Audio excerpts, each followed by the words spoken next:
Caso, né? Um caso terrível. Cada vez que a gente anuncia que a morte de como é que pode dizer? Delapidação de uma família, a gente pode dizer assim, né? E a morte de uma criança, é muito triste realmente. A gente fica penalizado de falar sobre isso. Esse é um dos Joaquins, né? Que na verdade nós estamos falando, porque nós temos Joaquins todos os dias, de todas as idades, sendo mortos. Uma menininha de 5 anos, que tomou 5 anos, ela tinha 5 tiros.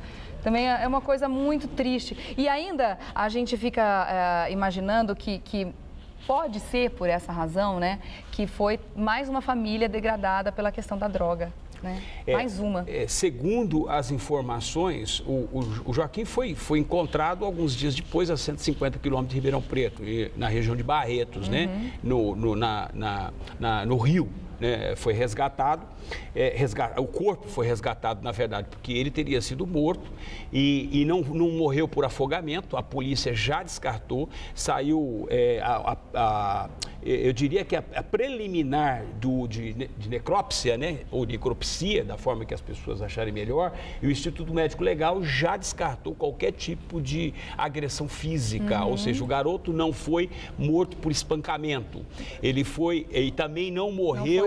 Não foi afogamento, por quê? Porque, na verdade, quando morre de afogamento, a pessoa tem o pulmão cheio de água. No caso do Joaquim, não havia água no pulmão, portanto, ele já foi jogado, foi lançado no rio, já sem vida, né?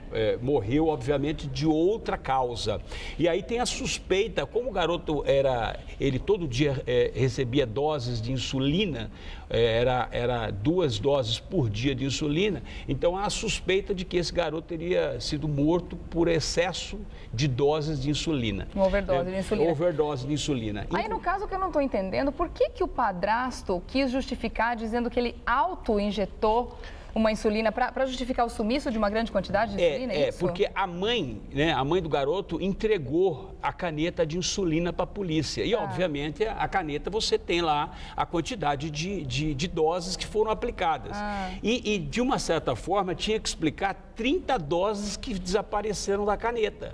Então, o que ele disse? Ele, na verdade, que teria tentado 3 dias antes do sumiço do garoto, teria se auto-aplicado a insulina, né, para cometer o suicídio, e que lamentavelmente não aconteceu, né, porque antes tivesse acontecido com ele, na verdade. Mas isso foi para justificar a quantidade de insulina. Tudo leva a crer, a polícia leva, também o Ministério Público já se manifestou, que esse garoto teria sido morto por excesso, por uma dose excessiva de insulina e que obviamente teve aí toda a morte, provavelmente a morte agônica desse garoto, porque obviamente foram 30 doses que provavelmente... Agora, o que vai se constatar é no exame toxicológico, né, que o garoto foi submetido e que o exame deve sair nos próximos 30 dias. Mas alguns médicos já estão dizendo que vai ser difícil provar essa quantidade excessiva de insulina no organismo, porque é um hormônio que ele é rapidamente metabolizado.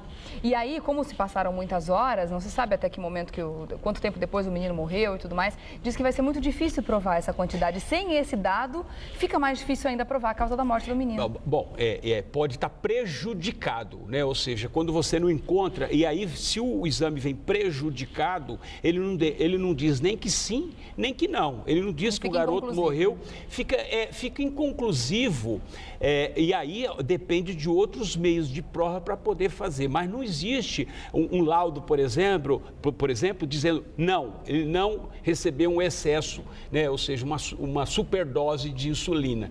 Provavelmente esse exame vem com essa configuração, né? Por não ter decorrido o tempo, foram acho que 7 dias que o garoto, 5 ou 6 ou 7 dias depois que o garoto foi encontrado. Então, obviamente, pode ocorrer no exame um resultado prejudicado, né? Agora, obviamente, não isenta a pessoa, né, da responsabilidade da morte do garoto, né? Agora vamos falar um pouquinho da participação da mãe. Ela está presa também preventivamente, né? Por que a polícia está desconfiando da participação dela? Olha, o que acontece é o seguinte, tudo leva a crer, pelo menos a polícia tem se manifestado, de que a mãe ela tinha conhecimento, primeiro, do quadro do rapaz, do garoto, né? E segundo, do quadro do próprio marido, da né? dependência dele. Porque ele era usuário de cocaína, né? Tanto ele conta uma história que ele foi comprar droga e quando ele voltou, ele colocou o garoto na cama, estava dormindo e acordou, já o garoto não estava mais lá.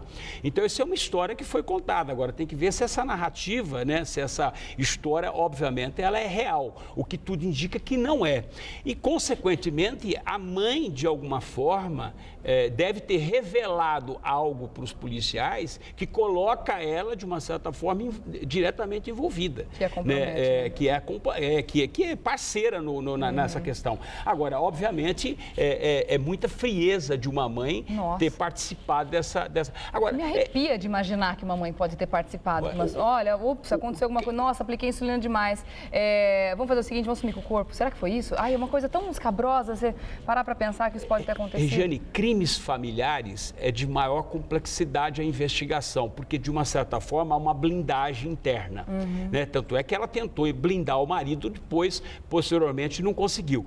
Mas é óbvio que a história, as investigações, deve, né, ser revelada alguma coisa coerente, ou seja, a cronologia do crime. Como é que esse crime aconteceu? Bom, né? E de que forma e qual foi o resultado, nós já sabemos. Agora, como como é que se revelou? Como é que aconteceu esse crime? Qual foi, de fato, o começo, o meio e o fim dessa tragédia? Se foi ela que matou, é difícil a gente ficar julgando, né? É muito complicado. A gente não deve fazer isso nunca, aliás, né? Mas, de qualquer forma, a gente não sabe se foi ela, se foi ele, né? Quem é que fez aquilo, o que aconteceu de fato, se foi intencional ou não. Enfim, a gente não sabe. Vamos esperar as investigações para tirar qualquer conclusão aqui também, né? Na nossa conversa. Mas que, de fato, uma psicóloga que trabalha numa clínica de reabilitação, colocar um drogado dentro de casa, uma psicóloga que realmente funciona, a técnica dela. E tem uma outra criança, né? Porque, na verdade, tem uma criança recém-nascida que é filha do casal, né? Filho do casal, 4 meses. Por aí você vê que realmente... Acho que fica só aquela conclusão, já que a gente não tem a conclusão do caso ainda, de que realmente tem uma selvageria acontecendo num grau tão elevado, né? E esse caso também, só para concluir aqui, que eu quis colocar logo no começo da nossa conversa, daquela menina que foi assassinada nos braços da mãe, que a mãe acabou sobrevivendo, o pai também foi assassinado, eles estavam no ponto de ônibus, né? Você viu o desdobramento da história hoje de manhã? Que o assassino estava do lado dela no hospital. A hora que ela abriu o olho, ela olhou do lado, o assassino estava ali, internado junto com ela, porque ele se meteu numa confusão, numa boate à noite. Você já imaginou um negócio desse, gente? São coisas... O assassino da sua filha é do seu lado, no hospital, internado junto com você. Que loucura isso! Eu acho que a sociedade está muito doente, né? As pessoas estão perdendo completamente. Por isso que eu digo que o crime de homicídio que ocorre hoje é o mesmo que ocorre há 100 anos atrás. É a mesma coisa, a crueldade é a mesma, não mudou nada. Né? A gente não evoluiu em nada. Muito triste o ser humano não melhora, acho que nunca, você quer saber, só piora. A gente não pode perder a fé de jeito nenhum, né? Doutor Eduardo, querido, a gente se vê na terça que vem.